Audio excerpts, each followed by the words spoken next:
Welcome to a brand new episode of Mahindra Blueprints. In this episode, we've gotten together with Mahindra development driver Nick Heidfeld, where we'll be diving a little deeper into the field of e-mobility and taking technology from racing to the road.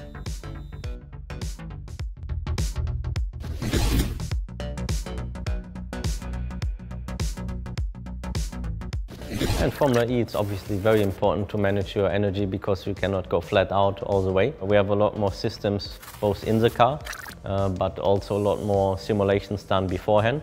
And on top of that, a lot more communication between drivers and the garage who help you a lot to really nail it perfectly. And again, in the beginning that was not the case, and there were bigger differences in strategy and how drivers handled that, and I thought that was a lot more fun.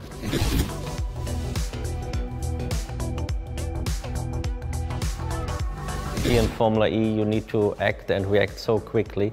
What also is fantastic for a racing driver is to have very difficult circuits. We only go to street circuits, or mainly street circuits, and the combination we have there on this Formula E car with a relatively low power, at least compared to Formula 1. What I also think is great, because it's unusual, is that we still manage to have a lot of overtakings, which on a street circuit normally is quite difficult.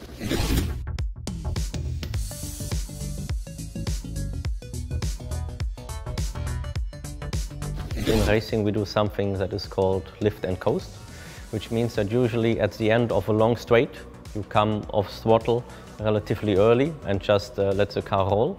And then actually before braking, or sometimes you don't even need to use your normal brake pedals, you just use recuperation and the engine to charge energy back into the battery, and by that decelerating. And this is the quickest way, not for this one lap, but the quickest way for the whole distance of the race to use as little energy as possible.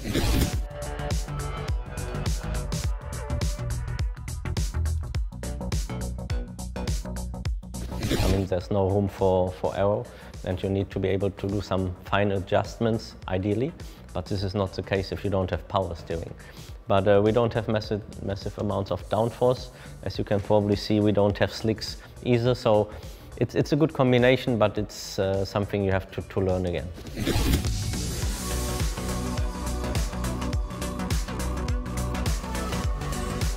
It's more based on achieving a car that is easy to drive, first of all, and secondly suits any type of circuit and corners, and also should suit most temperatures. And obviously on the different street circuits we also have a big variation in tarmac, and we try not to spend too much time on getting a perfect car for each circuit, just by the way of the regulations, only having one day and not much time before qualifying.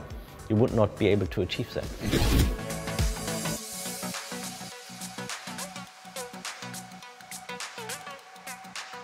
First thing you notice is the sound of wind when you speed up, but this is not too helpful in the end. What was more interesting is to hear the brakes, to hear the tires, and also to hear the drivetrain. Sometimes you hear that there's a problem, that there's some friction, you hear some rattling, and this gives you some feedback about the state of the car, the balance, and what you might be able to improve. With a normal combustion engine, you hear much better when the RPM goes up, and that gives you a good indication of when you do get wheel spin. Sometimes even earlier you might get oversteer, or that you feel it with any other senses. But this not being the case so much in an electric car, you had to change your internals in terms of the sensors you have, and this needed a little bit of adaptation, but it was a good challenge.